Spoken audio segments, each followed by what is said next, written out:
भुचे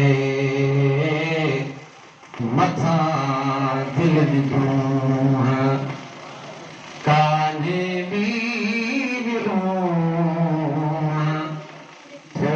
मिड़ोई में धरो।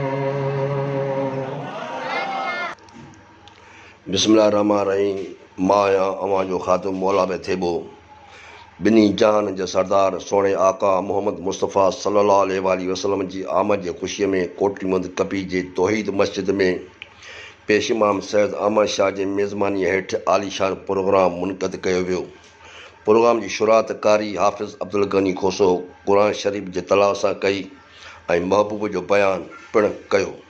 जॾहिं त मशहूरु नातख़्वा सॼण सेठार हाफ़िज़ नईम अहमद, हाफ़िज़ अयाद अली जरवार, हाफ़िज़ अब्दुल रज़ाक वधण पोटो, ओस्मान मला ऐं संदन साथनि आका जी शान में मनक़तब नातूं पढ़ी वेठलनि जूं दिलियूं मोहे विधियूं। हर पासे आका जी आमद मरहबा मरहबा, मदनी जी आमद मरहबा मरहबा जो सदाऊं बुलंद हुयूं। जॾहिं त ख़ुसूसी ख़िताब हज़रत मौलाना कारी ग़ुलाम अकबर क़ासिमी कंदे चयो त अलाह साईं जी ज़ात इरशाद फरमायो आहे त कसम आहे मूंखे पंहिंजे रब हुजण जो, जेकॾहिं मां पंहिंजे महबूब मोहम्मद मुस्तफ़ा सल्लल्लाहु अलैहि वसल्लम खे पैदा न कयां हा त पाण खे बि ज़ाहिर न कयां हा।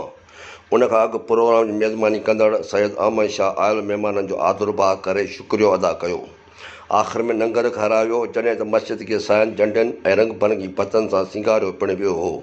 मौला में थेबो इबरत न्यूज़ रिपोर्टर कोटड़ी मंद कबीर।